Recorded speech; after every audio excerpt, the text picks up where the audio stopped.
예, 하나님 말씀 6장, 마태복음 6장 2절입니다.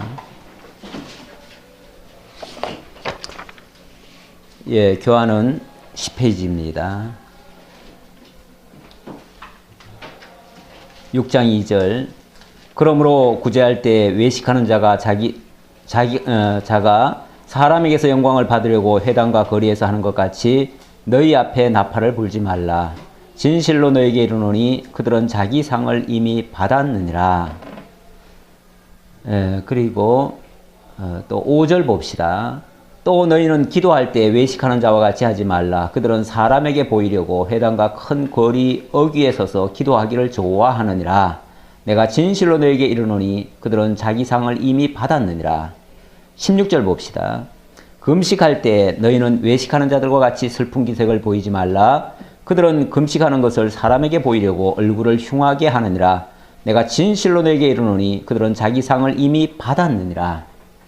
여기 세 말씀이 일단 주제는 조금씩 다르죠.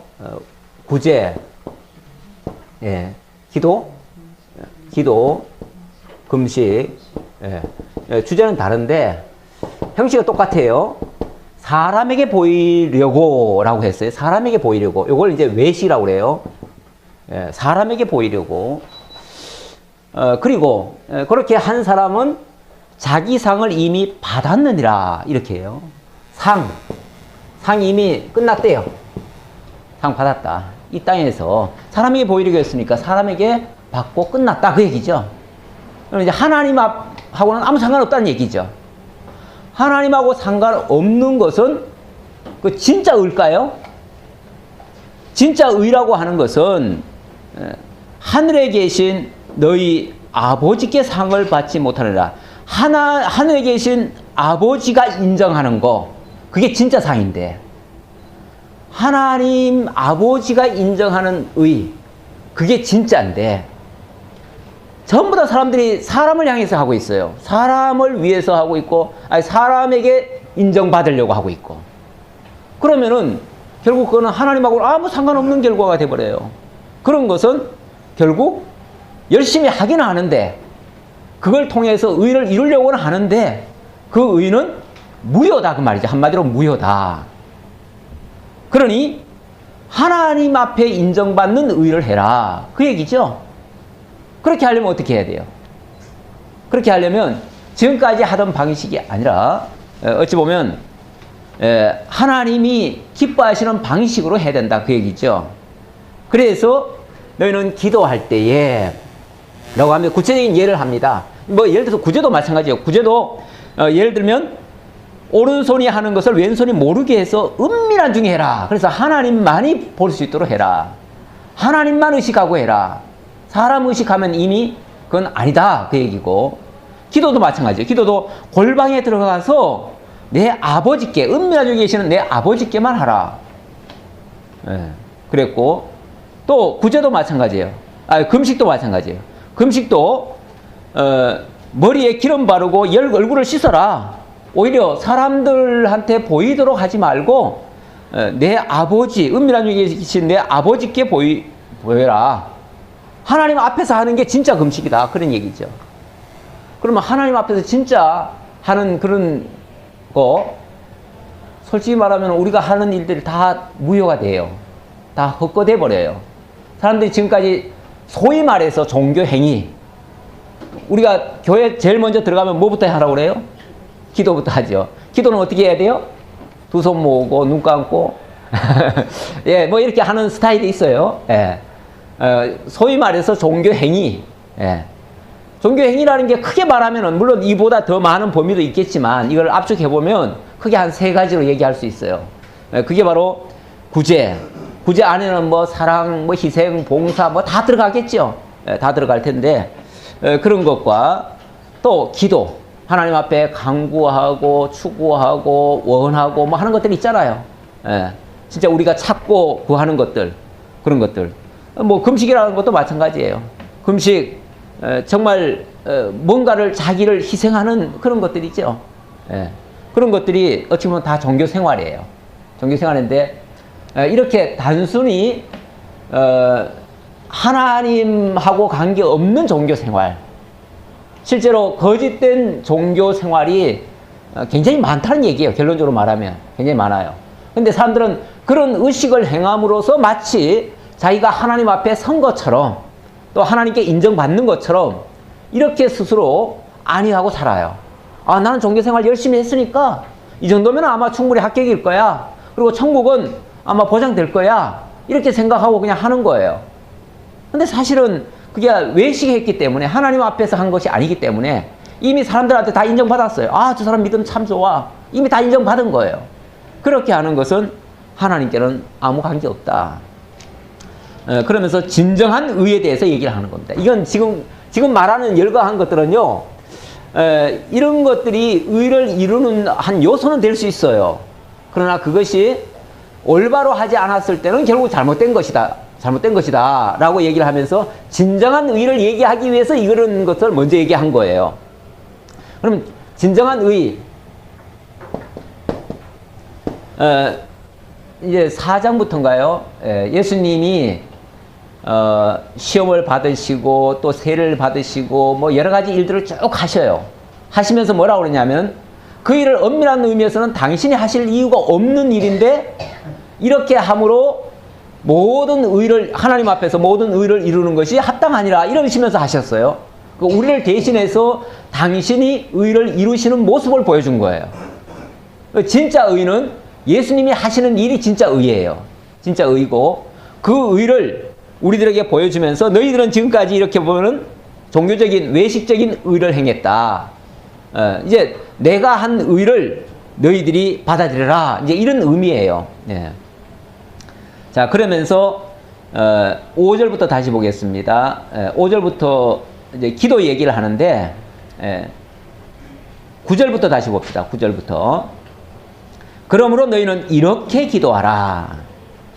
이렇게 금식하라. 이렇게 구제하라. 라는 말씀도 사실은 함께 아울러 들어있다. 이렇게 이해하시고 이제 대표적으로 기도에 대해서 좀 자세하게 설명을 하고 있어요. 그러므로 너희는 이렇게 기도하라. 하늘에 계신 우리 아버지여, 이름이 거룩히 여김을 받으시오며. 자, 기도의 한 예를 들었어요.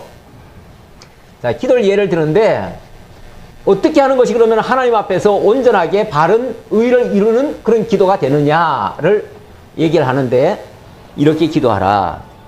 하늘에 계신 우리 아버지여. 하늘에 계신, 하늘이 어디예요? 저기?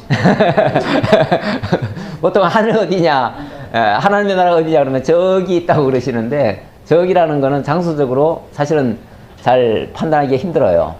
그러다 보니까 이제 뒤에 그런 얘기 나오는데 하나님의 나라는 여기 있다 저기 있다 하지 못하리니 너희 마음속에 있느라. 그래가지고 우리의 마음속에 하나님의 나라가 있다. 그래가지고 또 그 하나님의 그 나라 장소성까지 또 부인하는 경우도 또 있는데 분명히 하늘이라고 하는 건 있지요. 하나님의 나라가 다 있지요. 하나님의 세계가 있지요. 그런데 지금 하나님의 세계는 솔직히 우리 시각으로 지금 와닿질 않습니다. 우리가 지금 뭐 감각적으로 와닿질 않아요. 왜냐하면 지금 우리가 보는 세계는 하나님이 만들어 놓은 세계예요. 피조 세계예요. 그러다 보니까 모든 것은 그 하나님 안에서 들어있는 것들이에요. 하나님이 내신 것들이니까 거기에서 만들어진 것들은 하나님 안에 있는 것들이에요. 그러니까 하나님은 어떤 면에서 이 만유보다도 더 크시고 이 모든 만물을 다 합친 것보다도 더 크신 분이셔요. 그래서 그분을 우리가 어떻게 형용을 할 수가 없어요. 그래서 우리가 그림을 그릴 때는 그냥 원 하나 그려놓고 엄밀하게 말하면 하나님은 한계를 지을 수가 없기 때문에 이 원 밖에 있어요. 원 밖에 하나님이 하나님이라고 얘기를 해요. 그냥 원 밖을. 왜냐하면 모든 존재하는 것들은 다 하나님으로부터 나왔으니까 하나님 안에 있는 거죠. 그래서 영원하신 하나님, 이분은 알파와 오메가예요. 만유의 근원이시고 처음부터 계신 분이고 처음부터 존재하신 분은 이분밖에 없어요. 그러니까 다른 것들은 하나님 안에서 이제 만들어진 거예요. 만들어졌으니까 자, 원을 그려놓고 이거는 이제 하나님이 만든 세계 안에를 얘기할 수 있는데 이거는 이제 쉽게 말하면 하나님의 세계, 이걸 영원계라고 합시다. 영원한 세계니까 영원계라고 합시다. 영원계 안에 하나님이 계신데 그것이 하늘에 계신 우리 아버지요, 이렇게 말씀하고 있어요. 그러니까 여기를 장소적으로 어디다라고 얘기하면 그건 틀려요. 왜 그러냐면 그 장소라고 하는 것은 요 만유 안에서의 장소잖아요. 그래서 만유 안에, 예를 들어서 우리가 지금 여기라고 하면은 하나님 여기 좀 계시다 이렇게 말할 수 없잖아요. 그렇게 말할 수 없기 때문에 이 만유 밖에 이 만유를 다 포함하고 있는 만유보다 더 크신 그분이라고 얘기를 해놓고 그 안에다가 지금 하나님을 이렇게 이제 그림을 그립니다. 영원계고 거기에 하나님이 계시다. 거기서 하나님이 거기 계시던 그 하나님이 아버지요, 그분을 우리 아버지여라고 말합니다. 그리고 이름이 거룩히 여김을 받으시오며, 이름이 거룩히 여김을 받으시래요. 하나님의 이름, 여호와시죠. 그 여호와의 이름이 거룩히 여김을 받으시란 말은 그 이름대로 쉽게 말하면 다 이루어져서 그 말이에요. 그 이름이 갖고 있는 그 의미대로 다 하시옵소서. 이 말은 이 모든 것을 다 하나님 뜻대로 하시옵소서, 하나님의 계획대로 하시옵소서, 그런 얘기예요. 그래야 하나님 이름이 거룩해지는 거죠. 원래 거룩이란 말은 구별하다는 말인데 하나님의 이름이 돋보이고 하나님의 이름이 드러나고 하나님의 이름이 증명이 되고 그래서 하나님의 존재도 확인되어지고 이 모든 걸 다 포함하는 것이 그의 이름이 거룩하게 되는 거예요. 거룩하게 되는 건데, 그렇게 하려면 하나님의 영원한 계획이 뭔지부터 사실은 설명이 되어져야 돼요. 그래서 여기서는 우리가 알 수 있는 것은 하나님의 영원한 계획, 그리고 하나님의 작정, 하나님의 계획 속에 작정이 있어요. 작정이 있고 예정하심이 있는데 이것을 우리가 알아야 그것이 어떻게 거룩하게 될 것인지, 그것이 어떻게 이루어질 것인지 알 수 있겠죠. 그러면 그 이름이 거룩하게 되려면 결국 하나님의 계획을 알아야 돼요. 계획은 다른 말로 하면 뜻이에요. 하나님의 뜻. 하나님의 뜻 안에 하나님의 영원한 작정과 예정이 있어요. 이걸 어디서 알 수 있는가? 물론 본문에서는 그것까지 자세하게는 안 나와요. 안 나오는데 우리가 성경 전체를 통해서 살펴보면 에베소 1장 3절 이하에 하나님의 영원한 작정과 예정이 소개되어 있어요. 예. 우리 한번 그거는 꼭 필히 보고 가셔야 됩니다. 에베소 1장 3절. 누가 먼저 찾으시면은 읽어보세요.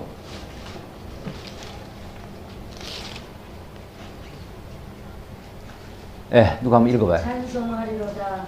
하나님 곧 우리 주 예수 그리스도의 아버지께서 그리스도 안에서 하늘에 속한 모든 신령한 복으로 우리에게 복 주시되 곧 창세전에 그리스도 안에서 우리를 택하사 우리로 사랑 안에서 그 앞에 거룩하고 흠이 없게 하시려고 그 기쁘신 뜻대로 우리를 예정하사. 우선 창세전 그리스도 안에서 하늘에 속한 모든 신령한 복을 우리에게 주셨다 그랬어요.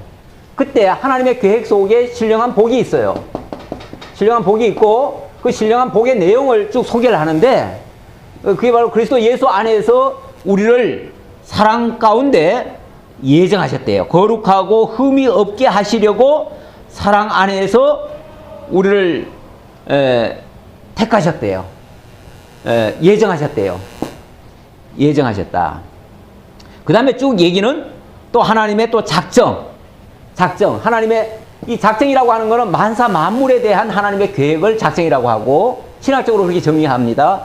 예정이라고 하는 것은 하나님께서 만드신 그 인격적 존재를 얘기하는 거예요. 그 인격적 존재를 하나님께서 미리 정하셨다. 그 안에 원래 예정의 그 주체는 예정의 대상은 원래 그리스도예요. 그리스도고 또 그리스도 안에 있는 우리들까지 하나님의 택한 백성들, 그 선택자들이죠. 그래서 작정과 만사 만물에 대한 작정과 예정, 이것을 하나님이 계획하셨다는 거예요. 이걸 신령한 복으로 계획하셨다는 거예요. 복으로 계획했으니까 이 신령한 복이 역사 속에서 또는 우리들 가운데 이루어지면 그의 이름이 뭐가 될까요? 거룩해지고 빛나게 되지요. 드러나게 되죠. 그래서 그분이 이 모든 역사를 계획하시고 이루어 가시는 분이심이 증명이 되죠. 그리고 그분의 실존도 증명이 되고요. 그렇게 되어지는 것이 바로 거룩하게 되어지는 거예요. 하나님의 이름이 거룩하게 되어지는 것이다. 자, 그 다음에 나라의 임하옵시며 나라가 임하시오며 뜻이 하늘에서 이루어진 것 같이 땅에서도 이루어지이다. 뜻이 나라가 임하시오며 그랬어요. 이 나라가 그 다음 단계가 이제 나라인데요. 자,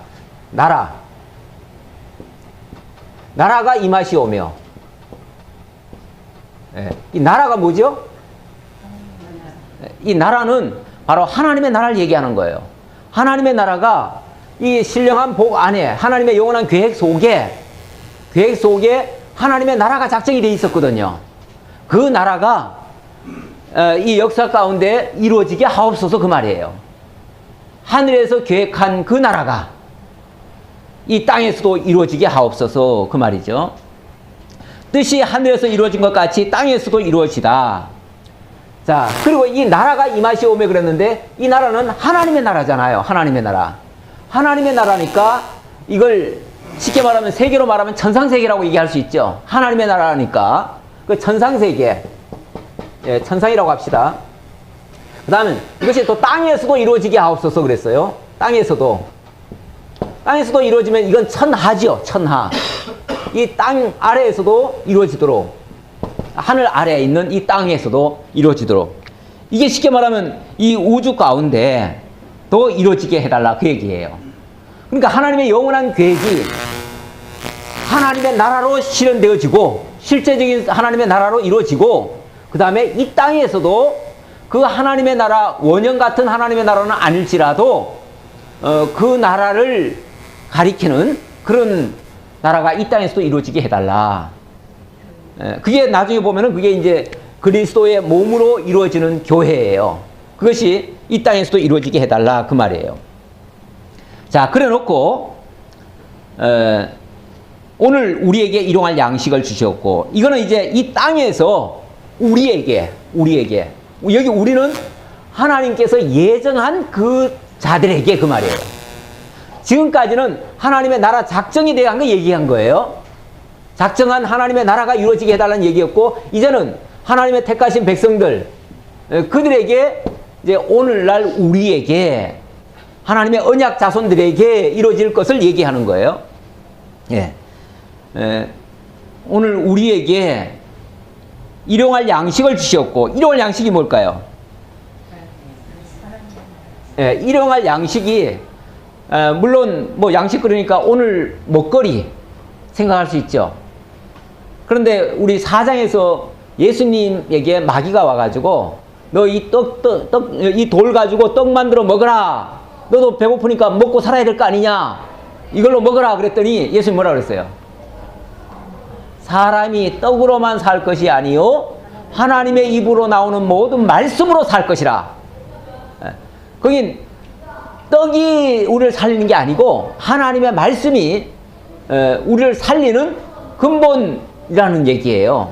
그러니까 말씀이 우리를 살리는 거지 떡이 살리는 게 아니에요.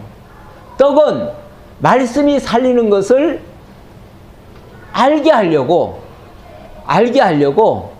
떡을 보여주시는 거예요. 마치 우리가 거듭난 것은 성령의 세례로 말미암아 육신이 아니 우리 영혼이 거듭남으로 말미암아 새 사람을 얻는데, 그거를 우리에게 보여주려고 또는 알게 하려고 뭡니까? 물세를 베풀죠. 그거는 우리에게 가르쳐 주려는 하나의 시청각 자료지요. 어찌 보면 육신의 떡이라고 하는 것은 신령한 떡을 보여주려고, 그래서 광야 시대 때는요 하나님께서 일부러 사람이 이 땅에서 나는 걸 먹고 사는 게 아니고 하나님께로부터 주시는 양식으로 산다는 걸 알게 하려고 일부러 하늘에서 만나를 내려보내셨어요. 그래서 하나님의 말씀으로 산다는 걸 보여주려고 그렇게 하셨는데, 지금은 이게 마치 육신의 양식을 먹고 사니까 우리가 육신의 양식이 우리를 살리는 것처럼 착각을 하는데 실제로는 하나님의 말씀이 우리를 살리는 거예요. 예. 자, 그래서 물론 뭐 육신의 양식이라고 완전히 배제한 말씀은 아닌데 근본적으로는 하나님의 말씀이 우리를 살리는 거다. 그래서 우리의 우리 인간이라는 게 인간의 존재가 어떻게 구성되어 있습니까? 인간의 구성 요소부터 먼저 좀 설명을 드려야겠는데 인간의 구성 요소는요, 이 육체도 있지만 영도 있어요. 소크라테스가 그런 말을 했죠. 소크라테스가 뭐 정확하게 제가 그 문구 그대로는 전달 못하지만은 만약에 인간이요 그냥 먹거리만 위해서 산다든지 그렇게 하면은요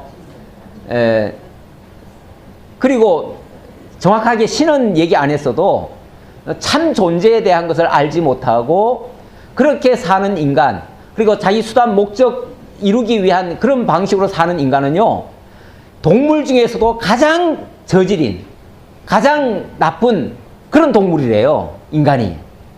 예. 인간이 뭐 대단한 존재인 줄 알지만 진짜 그 자기 본질을 못 찾으면요 동물 중에서도 제일 치사하고 제일 사악하고 제일 악랄하고 제일 교활하고 이런 존재가 될 수가 있어요. 이 말은 반대로 말하면은 참것을 찾으면은 참것을 찾는 자는 진짜 만물의 영장이 된다는 얘기예요. 예. 성경도 마찬가지죠. 성경도 그렇게 얘기를 하고 있죠. 인간은 이 육체만 가진 존재가 아니에요. 육체만 가진 존재가 아니라 영적인 존재예요. 그래서 다른 동물들은 죽으면 다 땅으로 들어가고 끝나요. 근데 인간은요, 이 육체가 죽어도 그 신은 하나님께로 돌아간다고 그랬어요. 그러니까 근본을 찾지 못하면, 본질을 찾지 못하면 그냥 동물에 불과한 존재예요. 사회과학적으로는 인간을 그냥 동물이라고 그래요, 동물. 그런데 실제로는 인간이 그냥 동물에 그치는 존재가 아니에요. 만약에 동물로만 본다면은 제일 나쁜 동물이에요. 뭐 속이기도 하고 얼마나 교활하게 하는데요. 예. 또 머리는 좋아가지고 사기는 제일 많이 치고 다른 동물들은 사기 안 쳐요. 예. 먹거리 위해서는 뭐 잡아먹기는 하지만은 그렇다고 사기 치지는 않아요. 예. 그런데 우리 인간은 그렇거든요. 예. 자, 그런데 진짜 우리 인간의 본질은요, 사실은 이 육에 있는 게 아니고 영에 있어요. 그러면 그 영이 사는 것은 말씀이에요, 말씀. 네. 그래서 우리에게 일용할 양식을 주셨고, 쉽게 말하면 영의 양식을 날마다 달라 그 말이에요. 영의 양식을. 이 영의 양식을 날마다 공급받지 않으면 우리 또 영혼이 피폐해지죠. 우리 육신도 날마다 밥을 먹지 않으면 사람이 약해지고 병들고 그렇게 되어지잖아요. 그렇게 되는 것처럼 우리 영의 양식도 날마다 먹지 않으면 안 된다. 그런 의미에서 일용할 양식을 주시옵고 라고 기도했습니다. 그 다음 우리가 우리에게 죄 진 자를 사하여 준 것 같이 우리 죄를 사하여 주옵시고. 자, 우리 죄를 사하여 달라. 시험에 들게 하지 그렇죠. 시험에 들게 하지 마. 죄를 사해 달라. 이게 이제 구속해 달라는 거예요. 중생에 시켜 달라는 얘기예요. 중생시켜 달라는 얘기고. 그다음에 시험에 들게 하지 마시옵고 다만 악에서 구하시옵소서. 시험에 들지 말게 하옵시고. 우리가 시험에 들어버리면요, 결국 하나님의 뜻을 잊어버리고 죄에 빠질 수밖에 없어요. 죄에서 헤어나오질 못해요. 예. 그렇게 되어지면 하나님이 뜻하시고 우리를 향해서 원하시는 그 의가 이루어지는 것이 아니라 죄가 만들어지는 거죠. 그래서 하나님의 의가 이루어지도록 구하는 그러한 내용이에요. 물론 이건 다 기도죠. 기도고 그렇게 한 다음에 뭡니까? 나라와 권세와 영광이 아버지께 영원히 있사옵나이다. 나라와 권세와 영광이 아버지께. 자, 이 모든 것은 하나님이 정한 뜻대로 하나님의 계획대로 다 이루어지면은 결국 그렇게 해서 드러나는 게 뭐냐면 하나님의 나라고 하나님의 권세고 하나님의 영광이라는 거죠. 오늘 우리를 통해서 하시는 모든 일들, 그걸 통해서 나를 빛나게 하는 게 아니고 내게 역사하신 그 하나님이 드러나는 거예요. 이 우주 가운데 역사하신 하나님이 드러나는 거예요.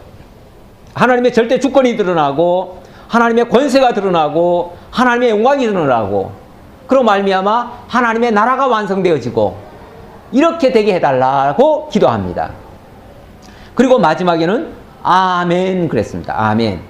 이 아멘이라고 하는 것은 그렇게 구한 대로. 근데 그 구하는 것이 그냥 내 구원이 아니고 내가 구한 게 아니고 이게 지금 하나님의 영원한 계획에서부터 약속하신 것을 구하는 거거든요. 그러니까 하나님의 약속하신 거, 하나님의 계획하신 거, 그 모든 것이 다 이루어지게 하옵소서 그 말이에요. 다 이루어지게 하옵소서. 그걸 나는 믿습니다. 그거를 다 이루어 주실 줄 믿습니다. 누가 그렇게 하시는 겁니까? 아까 그랬죠. 이 모든 계획이 그리스도 안에서라고 그랬죠. 그리스도 안에서. 그리스도 안에서란 말은 이게 이제 신약이니까 그리스도고요. 구약으로 말하면 그 메시아, 또 하나님의 약속된 그분을 통해서 이루어진다 그 얘기예요. 그러니까 그리스도 안에서란 말은 다른 말로 하면 그리스도를 통해서란 얘기예요. 그리스도에 의해서 이루어진다 그 말이에요. 그렇다면 아멘 하는 말은 이 모든 하나님의 언약들이 그리스도를 통해서 이루어질 줄 믿습니다. 그걸 아멘이라고 그래요. 그럼 제가 지금까지 말씀드린 것은 이것이 성경 전체가 얘기하고 있는 가장 요긴한 말씀이에요. 성경의 모든 성경의 내용들은요, 이러한 하나님의 영원한 계획에서부터 출발해서 언약하신 내용들이고요. 그리고 그것이 성취되어져 가는 과정들이고요. 마침내는 그 언약 성취를 깨달은 하나님의 자녀들, 구별된 하나님의 백성들로 하여금 그 거룩하고 흠이 없게 만들어져서 의롭게 되어서 하나님 앞에 가서 그 영광을 영원 무궁토록 찬양하는 것으로 결론이 나요. 그렇게 되게 하시려고 하나님이 역사를 하시는 거예요. 이 모든 계획하신 거, 그리고 그 계획하신 대로 하나님이 천지를 창조하신 내용, 그게 천지 창조, 쉽게 말하면 창세기에 기록이 돼 있죠. 하나님이 계획하시고 계획하신 것을 역사 속에 반포하신 일, 그게 바로 언약하신 내용이에요. 그리고 그 모든 언약하신 내용은 요한계시록에 가서 완성이 되어져요. 그래서 요한계시록에 가면 완성된 하나님의 나라의 모습이 보이고 그 나라에 참여한 하나님의 성도들의 찬양이 나와요. 그래서 할렐루야, 거기서 찬양이 터져 나오는데 그것이 요한계시록이에요. 그러면은 창세기에 하나님 언약하시고 요한계시록에 그 언약 성취가 이루어져요. 그러면 그 과정의 내용들은 뭐겠어요? 당연히 그 언약 성취 과정들이죠. 그 과정들. 그러면 이 세계의 역사가 지금 계속 진행되고 있는데 하나님의 천지 창조부터 시작해가지고 인류의 조상들이 태어났고 조상들에 의해서 역사가 진행되어지고 그것이 또 약속이 계승되면서 오늘 이 시대까지, 그리고 앞으로도 그 하나님의 나라가 완성될 때까지 역사가 진행되는 과정, 이것이 성경에 기록되어 있어요. 그러니까 성경의 내용은 딴 얘기가 아니에요. 하나님 언약하고 성취한 그 과정들의 이야기예요. 과정의 이야기들. 그러니까 그 흐름을 이해하시고 그 과정으로 이해를 하면 우리는 하나님의 그 역사 중에 일부분에 지금 살고 있어요. 우리가 살고 있는 지점은 사실은 전체 역사에 비하면 지극히 짧은 한 순간, 그야말로 밤의 한 경점 같은 순간이에요. 우리가 뭐 길게 살면은 뭐 이 땅에서는 100년이지만 하나님 보시기에는 밤의 한 경점 같다고 그랬어요. 그 찰나 같은 그 시간에 우리는 그 장구한 하나님의 역사를 지금 보고 가는 거예요. 그걸 깨닫고 가는 거예요. 내가 다 경험할 수는 없어요. 나 이전에 벌써 하나님이 선언한 내용이 있고요. 나 이후에 하나님께서 완성해 가실 일들이 있어요. 우리는 지금 요 찰나에 살고 있기 때문에 하나님의 전 역사 과정을 다 볼 수는 없어요. 그러나 그 모든 것들을 다 볼 수 있도록 우리에게 하나님이 특별 계시를 주셨어요. 그게 바로 성경이에요. 그 성경 속에서 하나님의 전 역사를 우리가 경험하지 못한 것까지 다 보여주고 알려주고 우리가 그래서 앞으로 그것을 바라볼 수 있도록 만들어줬어요. 그래서 그걸 소망이라고 그러고요. 그것이 믿어지는 걸 믿음이라고 그래요. 우리에게 믿음과 소망을 가지고 그 역사가 이루어지는 과정 속에서 우리가 삶을 유지해 가요. 유지해 가는데 그 삶이 바로 사랑의 삶이에요. 그래서 우리로 하여금 그걸 소망하고 믿게 하고 사랑하게 만들도록. 그래서 믿음, 소망, 사랑 이 세 가지는 우리의 삶 속에 계속 이어질 거라고 그랬어요. 이 역사를 하나님께서 지금 진행해 가고 있어요. 우리는 지금 찰나의 순간이지만 하나님의 역사는 끊임없이 이 역사를 지금 진행해 가고 있어요. 이 모든 내용을 이 예수님께서 우리에게 가르쳐 주신 그 기도 안에다 다 담아놓은 거예요.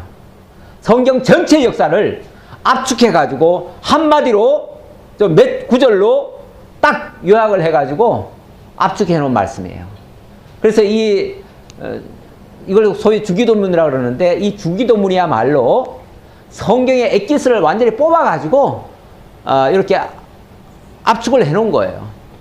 진짜 이것만 이루어진다면 우리는 그 속에 사는 가치도 충분히 느낄 수 있고요. 보람도 충분히 느낄 수 있고요. 진정한 우리 삶의 의미를 찾을 수 있는 거예요. 그걸 뭐라고 그러냐면은 그걸 만약에 찾는 자가 있다면 그걸 보물이라고 할 수 있어요. 보물. 그래서 19절로 보면은 뭐라고 합니까? 너희를 위하여 보물을 땅에 쌓아두지 말라. 거기는 좀과 동록이 해하며 도둑이 구멍을 뚫고 도둑질하느니라. 오직 너희를 위하여 보물을 하늘에 쌓아두라. 거기는 좀이나 동록이 해하지 못한다. 그랬어요. 그러면서 21절 내 보물 있는 그곳에는 내 마음도 있느니라.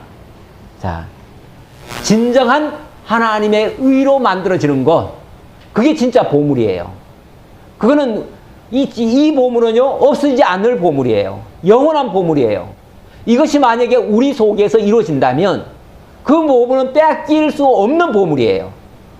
그렇잖아요. 원래 보물이라고 하는 게 희귀성도 있지만 정말 영원한 가치가 있고요. 영원히 없어지지 않는 그런 것들이라야 진짜 보물이 되는 거죠. 그런 보물 다 갖고 싶죠?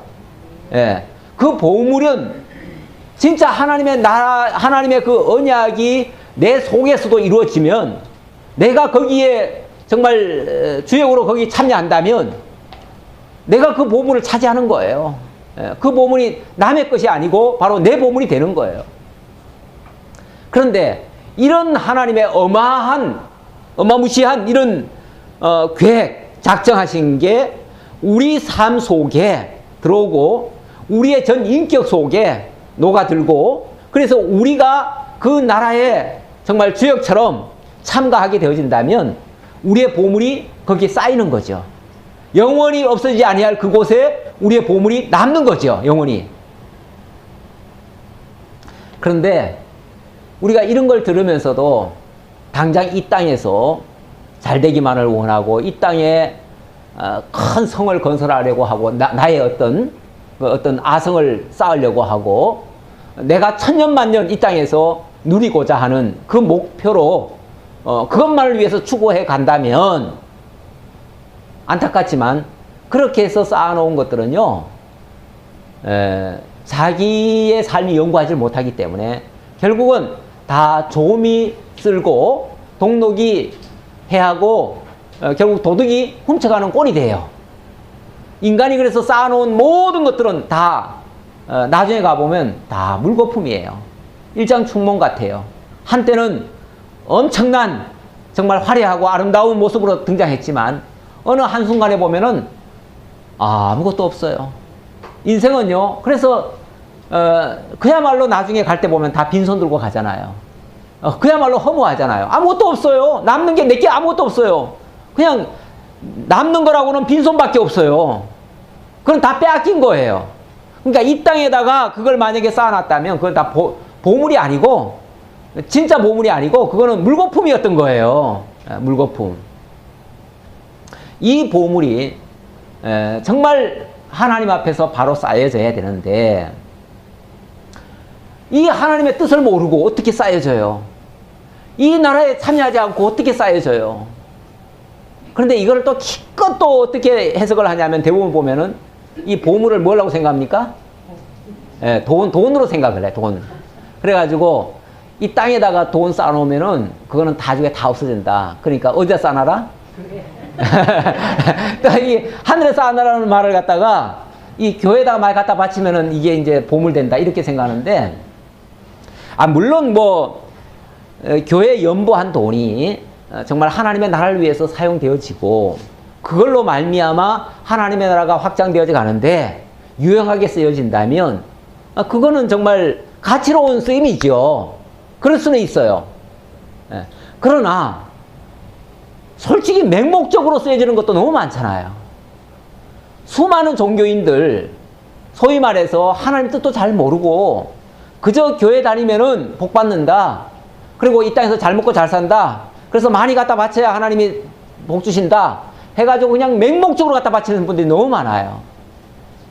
어제도 우리 잠깐 영상 봤지만은 어떤 교단은 막 한 20여만 명이 지금 모여들었는데 그야말로 돈이 막 주체할 수 없을 정도로 많아가지고, 왜냐하면 다 집 팔고 땅 팔고 해가지고 다 갖다 주니까, 맹목적으로 갖다 바치니까 어디 쓰겠어요?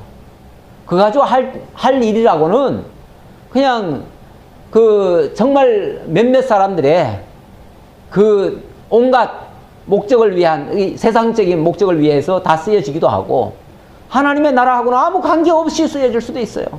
오히려 하나님을 대적하는 일에 너무나 많이 쓰여져요. 악한 곳에 너무 많이 쓰여져요. 그래서 맹목적으로 바치는 것은 사실은 의미가 없을 수 있어요. 그리고 냉정하게 말해서 어떻게 돈이 보물이 될 수 있습니까? 보물이라고 하는 것은 가장 귀한 건데 영원히 그 가치가 사라지지 않을 것들인데, 돈이라고 하는 거는요, 세상에서도 뜻있는 사람들은요, 돈을 참 좀 안 좋게 생각하는 사람이 많아요. 그렇잖아요. 진짜 뜻있는 사람들은. 그래서 옛날에도 돈 보기를 돌같이 여겨라, 뭐 이렇게도 얘기하고, 돈이 그렇게 사실은 귀하지 않다는 것은 동서고금을 막론하고 돈을 귀하다고 말하는 사람은 없어요.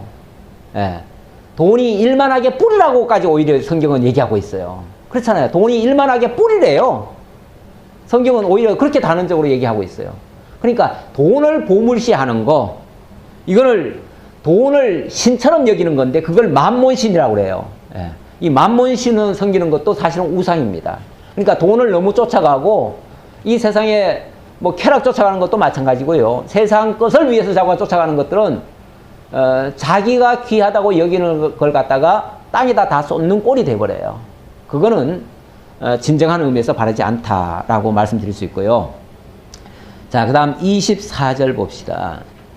한 사람이 두 주인을 섬기지 못할 것이니 혹 이를 미워하고 저를 사랑하거나 혹 이를 중히 여기고 저를 경히 여김이라. 너희가 하나님과 재물을 겸하여 섬기지 못한다. 그러니까 근본을 찾지 못하면 엉뚱한 데다가 자꾸 허비하게 되는데 그게 결국은 만몬신을 섬기는 거다, 이런 의미예요. 그러므로 내가 너에게 이르노니 목숨을 위하여 무엇을 먹을까, 무엇을 마실까, 몸을 위하여 무엇을 입을까 염려하지 말아라.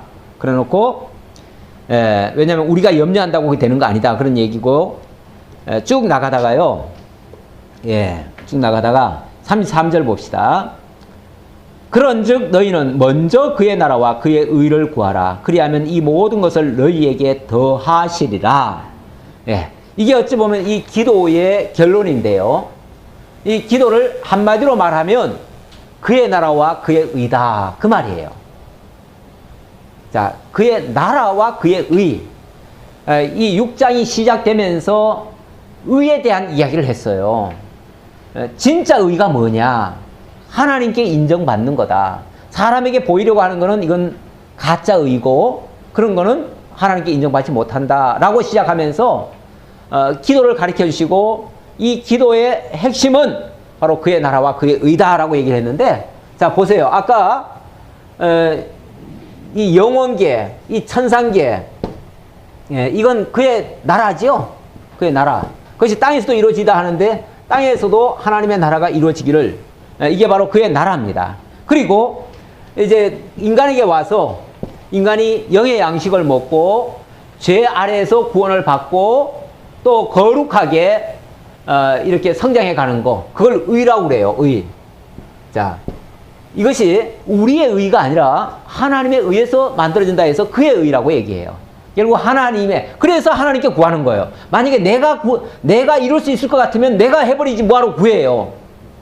구할 것도 없죠. 그냥 내가 해버리면 되지.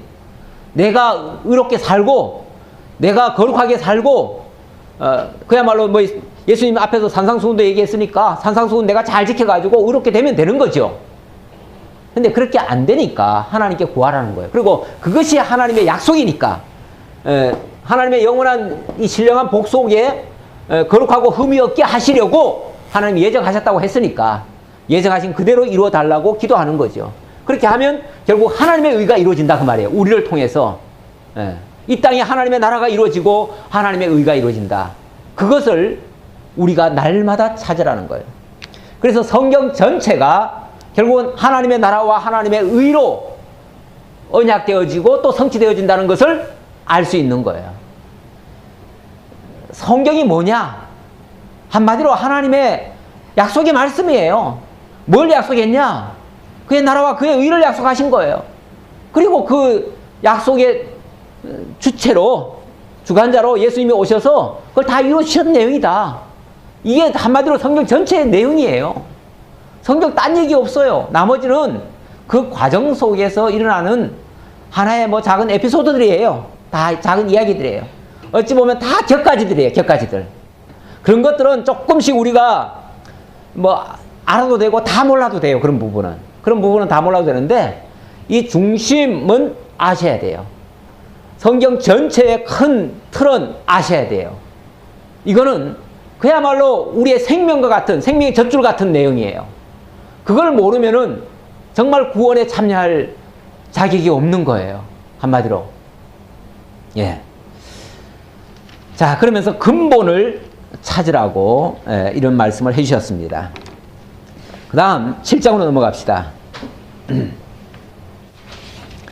7장의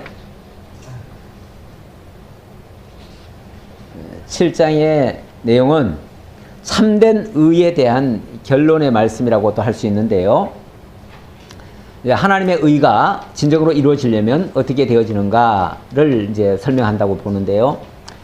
7장 일단 1절을 한번 볼까요? 비판을 받지 아니하려거든 비판하지 말라. 너희가 비판하는 그 비판으로 너희가 비판을 받을 것이요 헤아리는 그 헤아림으로 너희가 헤아림을 받을 것이니라. 어찌하여 형제 눈 속에 있는 티는 보고 내 눈 속에 들보는 깨닫지 못하느냐.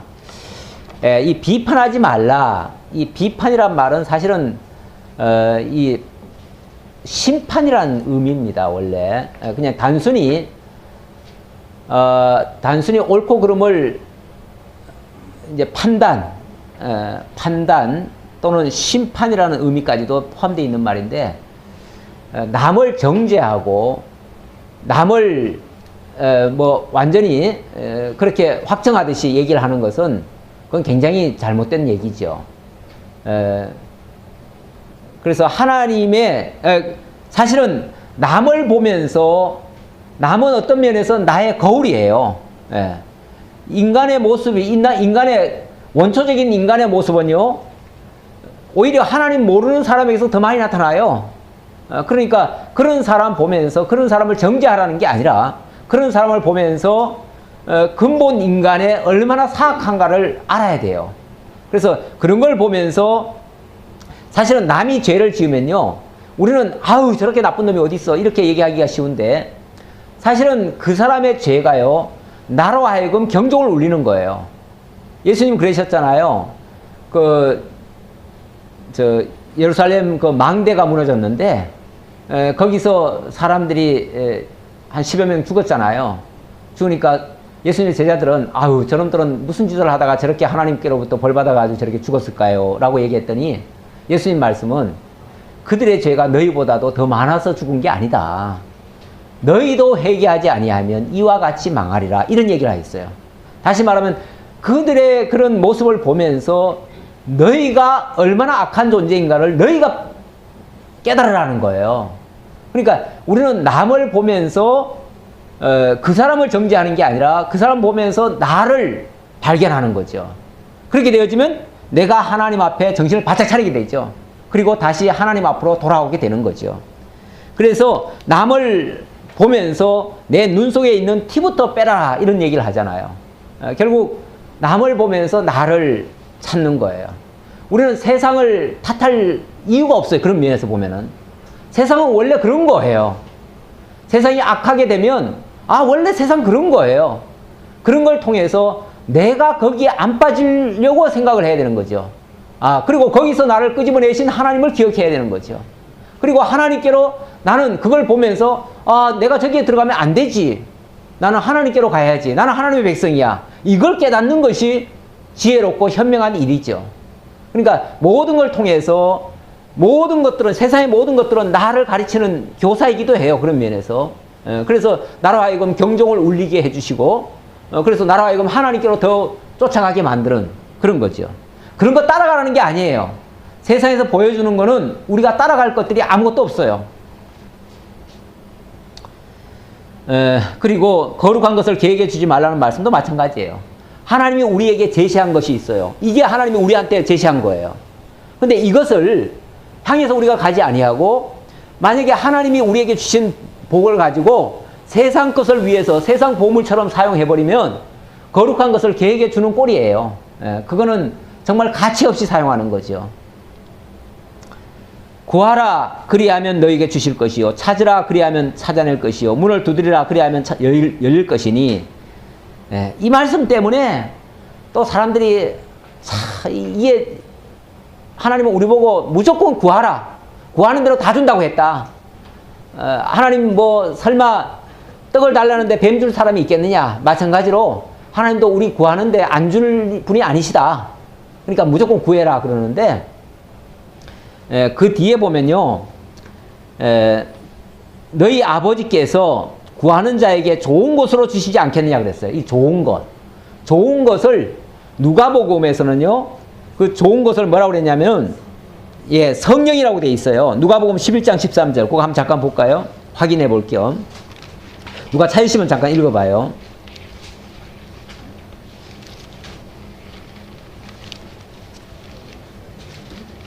누가 찾았으면 읽어요. 시간 절약상. 너희가 악할지라도 좋은 것을 자식에게 줄 줄 알거든. 하물며 너희 하늘 아버지께서 구하는 자에게 성령을 주시지 않겠느냐. 보세요. 너희 하늘의 아버지께서 구하는 자에게 성령 주시지 않겠느냐 그랬잖아요. 그렇다면 우리 보고 결국 뭐 구하라는 거죠? 성령 구하라는 거예요. 앞에서 지금 하나님의 나라와 그의 의에 관한 기도를 하라고 했어요. 근데 이 모든 것은 내 힘으로 이루어지는 겁니까? 아니죠. 성령을 통해서 이루어지는 것이요.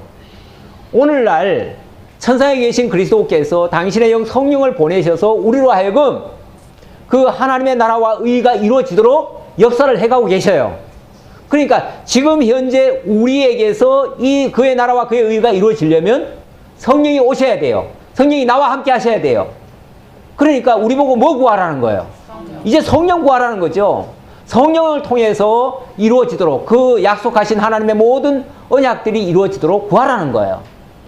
근데 또 성령 구하라고 하면은 막 울부짖으면서 막 불이여 불 같은 성령이여 하면서 막 또 이렇게 울부짖는 사람들이 있어요. 특히 성령파들. 그런 성령파라고 얘기를 해야 돼요. 이 성령파들은 목적이 하나님의 나라와 하나님의 의를 위한 어떻게 보면 수단적으로 성령이 필요하다는 의미가 아니라 자기의 어떤 이 땅에서의 목적을 달성하는데 성령이 필요하다는 거예요. 그러니까 목적이 벌써 달라요. 성령을 도구로 사용하는 거예요. 도구로 쓰려고, 쉽게 말하면 성령이 오셔가지고 내 모든 필요 요소를 다 채워주셔서 그런 뜻이에요. 우리는 그게 아니잖아요. 우리가 성령을 구하는 것은 하나님의 뜻이 이루어지려면 성령께서 이루셔야 됩니다. 그 말이죠. 그래서 같은 기도라도요, 목적이 달라요. 근본이 달라요. 그러니까 하나님의 이 뜻을 알고 구하는 자와 맹목적으로 우리의 어떤 뜻을 달성하기 위한 수단으로서 구하는 것은 그 기도의 질이 천양지 차로 달라요. 하늘과 땅처럼 달라요. 그 다음, 그러므로 무엇이든지 남에게 대접을 받고자 하는 대로 너희도 남을 대접하라. 이것이 율법이여 선지자니라. 남에게 대접을 받고자 하는 대로 다음 대접해라. 이것이 율법이여 선지자라. 이 말도 또 잘못 들으면은, 우리가 남 대접 잘해야 복 받는다, 이런 소리로 들리죠. 그런데 이 남을 대접하라, 이것이 율법과 선지자라 하는 말은 율법과 선지자의 약속대로 오신 그분을 영접하라, 그 말이에요. 왜냐하면 그리스도가 뭐하러 오셨어요? 율법과 선지를 이루기 위해서 오셨어요. 다시 말하면 하나님의 그 언약을 이루기 위해서 오셨어요. 그래서 그분을 인정하고 받아들이고 영접하고 대접을 해야 그분이 이루실 거 아니냐, 그 말이죠. 그런 의미에서 얘기지, 이게 무슨 뭐 오늘날 우리가 남 대접하면 복 받는다, 이런 차원이 아니에요. 그러니까 자꾸 제가 지금 말씀드리는 이 흐름과 일반적으로 알고 있는 흐름이 얼마나 지금 다른가를 아마 여러분들이 좀 느끼실 것 같은데, 성경은 끊임없이 예수 그리스도가 하나님의 언약을 성취하실 자라고 소개를 지금 하고 있는 중인데, 그래서 우리는 그분을 지금 찾고 구하고 그러는 건데, 이 세상에서는 그분을 통해서 당신의 어떤 목적을 달성하기 위한 수단으로 지금 사용하고 있어요. 그러니까 모든 교훈을 그쪽에다 갖다 초점을 맞춰 놓으니까 다 우리 어떤 방법론으로 사용하는 거예요. 방법론. 다 윤리적으로 보고요, 그게. 그 다음 15절 봅시다. 거짓 선지자들을 삼가라. 양의 옷을 입고 너희에게 나오나 속에는 노략질하는 일이라. 그들의 열매로 그들을 알지니 가시나무에서 포도를 또는 엉겅퀴에서 무교를 따겠느냐. 좋은 나무에는 좋은 열매가 맺고 못된 나무에는 나쁜 열매가 맺는다. 자, 이 말도 또 어떻게 이해를 하냐면 우리가 좋은 열매 맺어야 된다는 거예요. 좋은 열매. 물론 좋은 열매 맺어야죠. 맺어야 되는데, 내가 좋은 열매 맺으려고 하면 맺어지는 겁니까? 아니면 좋은 나무면은 맺혀지는 겁니까? 좋은 나무면 맺혀지는 거죠. 좋은 나무면은, 좋은 열매는 자동으로 따라와요, 사실은.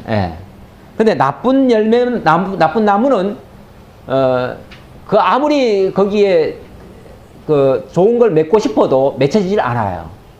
예수님이 그 나무와 가지 비유할 때, 예수님 제자와 당신을 비유를 할 때, 나는 포도나무에 너희는 가지니 그랬어요. 그래서 그 가지가 나무에 붙어 있으면 좋은 열매를 맺을 수 있다. 그러나 잘려진 것은 맺을 수 없다. 이런 표현을 하셨죠. 다시 말하면 좋은 나무는 예수님이에요. 예수님이고, 그 예수님에게 붙어 있는 가지는 열매가 나올 수밖에 없어요. 좋은 열매가 맺힐 수밖에 없어요. 다시 말하면 우리가 그리스도를 영접하고 그리스도 안에서 그분의 뜻대로 살고자 한다면 당연히 우리에게서 그리스도의 열매가 맺힐 수밖에 없어요. 근데 문제는 가짜나무도 있어요. 가짜나무. 이 가짜나무는 자칭 그리스도라 칭하는 나무일 수도 있어요. 그런 나무는 율법과 선지의 수행자로 오신 분이 아니고, 그런 나무는 그야말로 자기가 뭘 이루겠다고 하는 존재들이에요. 자기가 하나님 같은 존재들이에요. 그러다 보니까 사칭하는 거죠. 그리스도를 사칭하고 그리스도를 빙자해서 결국은 자기를 쫓게 해요. 근데 이런 자들은 그것이 진짜 좋은 나무인지 나쁜 나무인지는 뭘로 알 수 있냐면 거기서 맺혀지는 열매를 보고 알 수 있다고 그래요. 예수님 지난번에 5장에서 그런 말 했어요. 그 열매가 쉽게 말하면 나쁜 열매가 맺히면은 그건 나쁜 거예요. 그런데 참 선지자와 가짜 선지자를 어떻게 알 수 있느냐? 참 선지자는 말하고 이루는 자고요. 가짜 선지자는요, 말만 하고 행하지 않는 자예요. 다시 말하면 하나님의 뜻을 이루는 자가 아니에요. 어제도 좀 이상한 분 봤잖아요. 영상으로 봤는데 그분 같은 경우는 하나님의 뜻하고는 아무 관계없는 얘기를 자꾸 하고 있어요. 그러면서 결국은 자기를 쫓게 하고 자기가 메시아라는 거예요. 자기가 모든 것을 다 이루는 잘하는 거예요. 그러니까 자기만 믿으라는 거예요. 자기만 따르라는 거예요. 만약에 근데 그걸 뭘로 그 사람이 좋은 나무인지 나쁜 나무인지를 알 수 있느냐? 그 열매 보고 알 수 있다는 거예요. 그래서 뒤에 그 사람의 열매가 몇 가지 나왔잖아요. 온통 거짓말 하잖아요. 억지로 그냥 비유를 통해서 그냥 억지로 자기를 갖다가 정당화시키잖아요. 사실은 제가 너무 진짜 적나라 해가지고 보여줄 수 없는 것까지도 몇 가지 있었어요. 그런데 내가 그런 것들을 빼버렸어요. 사실은. 빼고 내가 보여드렸는데 너무 추잡한 게 많아요. 그 열매를 보면 그 나무가 진짜 좋은 나무인지 나쁜 나무인지 사실은 알 수가 있어요. 그런데 그 나무에 붙어 있다면, 결국 그를 메시아로 영접했다면 당연히 자기에게서도 나쁜 열매가 맺힐 수밖에 없는 거겠죠. 그러니까 거기에 속한 자들이 가정이 많이 깨어지고요. 아니 노골적으로 가정 해체를 조장하잖아요. 그러니까 거기에 참가한 사람들은요, 자녀들이 다 부모 떠나가요. 그리고 아내들 또 그래서 집을 나가버려요. 그런 경우가 허다해요. 그런 나쁜 열매도 맺힌다 그 말이죠. 거기에 붙어있는 나무가지는. 그런 예를 든 거예요. 자, 그 다음 28절 봅시다. 예수께서 이 말씀을 마치심에 무리들이 그 가르치심에 놀라니 그 가르치는 것이 권위 있는 자와 같고 서기관들과 같이 아니함일러라. 네. 자, 이렇게 해서 예수님의 이 말씀 대단히 권위 있는 말씀이고, 예수님을 제대로 인정은 못하겠지만 그 사람들이 잘 모르니까, 하지만 그 말씀의 권위 앞에 원래 참이라고 하는 거는요 힘이 있어요.